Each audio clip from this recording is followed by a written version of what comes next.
Ladies and gentlemen, Golden Sands Pirate Port has arrived.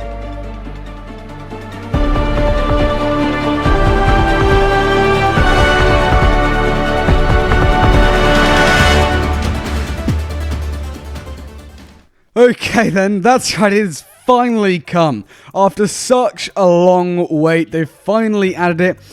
I'm going to be going through my thoughts on it and what's weird about it and what I like about it, etc, etc. Then there are also going to be 2 other videos going on my channel. Today is the evolution of Golden Sands from all the way back from its humble beginnings as just a small outpost to this gigantic port town and what's happened with it. And then there's also going to be the raw footage of Golden Sands Port Town of what I've recorded if you want to go and check that out with some nice music in the background. Alright then, so the first thing to notice is that the trading companies, bar Athena's Fortune, haven't actually moved. They're still where they were before.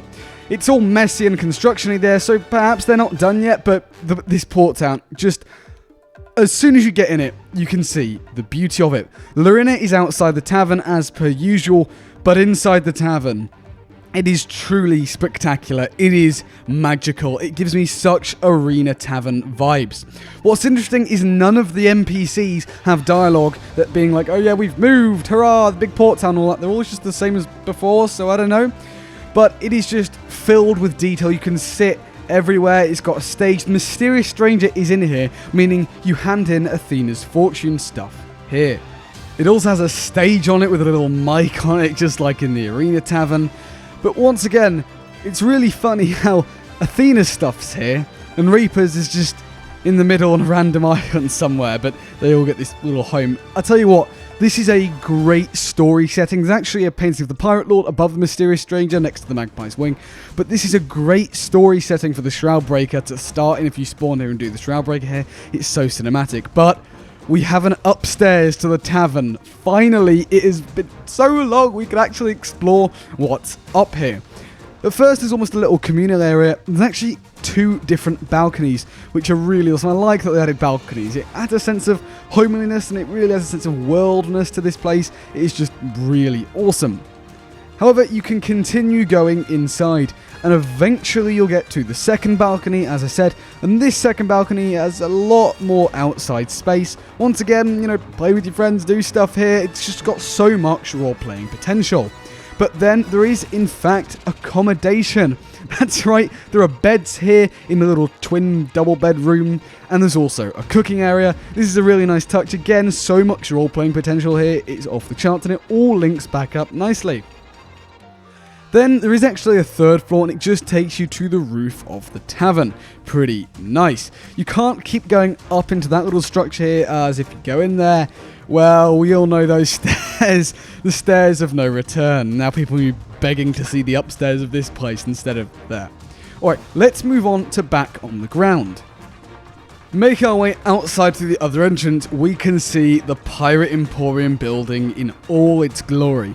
This is humongous. Now, there's something quite ironic, which you'll see later, but what I love about this building is that they can actually show stuff now. There's a showroom. They show the cannons and the helm of the new owl set that they have in stock. So you can go there and you can actually see the design of them, which is actually really cool because it sounds stupid, but it could influence a decision because you'll be able to see the cannons and the helm, how bulky they are, etc. There's also almost like a bit of a fitting room for clothing stuff. Making our way outside though, we can see the other side of the town. We also see a little entrance here. There's a fair few entrances, but again, it looks like it's almost not complete. I know it is, but I don't know. There's like rubble and some walls here and there. Who knows? Maybe it could be expanded in the future. But we have the equipment, weapon, and clothing store. Now, the ironic thing is, they gave the Emporium this absolutely massive showroom, but did all the other 3 shops get any increased space? No. I mean, you can see some hats on display in the clothing shop, for example, and it is nice, don't get me wrong, but I just find it so funny that the Emporium get this special treatment. They have like a massive budget, but all the other stores, nope, still a really tiny store that you can't fit in. Something that actually I really love, a little touch, is a little sewer drain there. It might sound weird, but I don't know. Now, Wanda, our NPC, who obviously prays to Wanda with an A, is here. And I'm surprised even she doesn't have any new dialogue because she's very significant. She was obviously part of the Force of the Forgotten Adventure, the most prominent character there. And her sister, well, corrupted quite a lot of people as part of the Dark Brethren, the Skeleton, etc., etc. You get the idea. Now, there is a house here which is blocked off. I kind of had a suspicion they'd be doing something like this, but oh well. They've got also little lookout towers dotted here and there, no cannons in them, but I don't know, they're like the fort towers that we see in the Forts of the Forgotten. There's a really nice communal outside space here, just a huge terrace that you can meet people on and again socialise. Now across this outpost there's actually 3 rowboat docks, which I love completely. There are also black bollards, so almost that you can dock your boat here. I mean, yeah, you really can. There's loads of spots to dock your boat, which is again really nice. I'm glad they've also kept some wildlife, really beautiful flora there, so it doesn't look completely stone built. This little bridge here takes us across to the other side of the island. I'm not quite sure what its use is.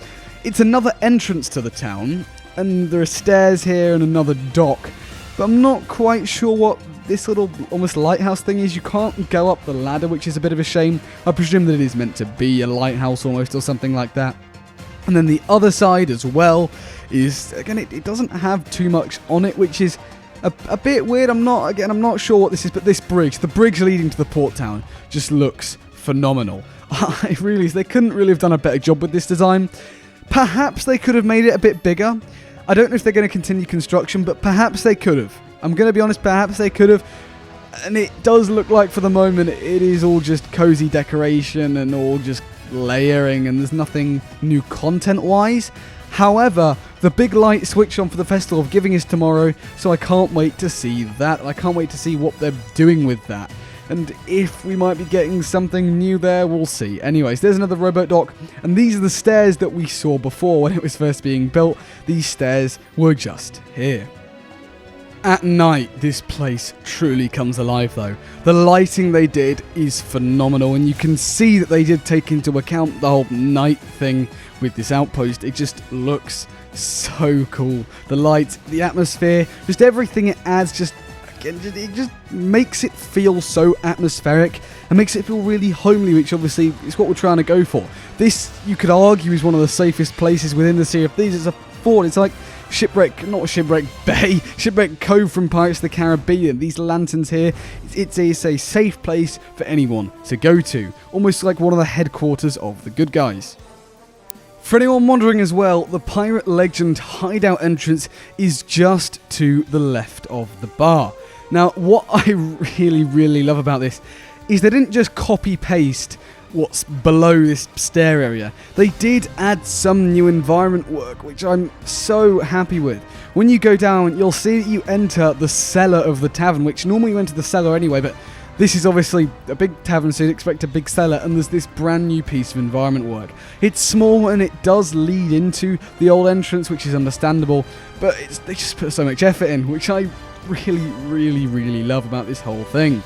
But that does just about bring us to the end of the video. Let me know what you think all this down in the comments below. This is such an amazing addition, and I'm incredibly happy about it. Remember to stay tuned for those 2 other videos on my channel coming later today, but thank you so much for watching. If you did enjoy, then please do consider leaving a like. It really helps out the channel an absolute ton. Subscribe to stay up to date with all the latest Sea of Thieves news as and when it comes out. Why not hit the bell as well so you never miss a single upload. But anyways, apart from all that, thanks for watching, and I'll see you later.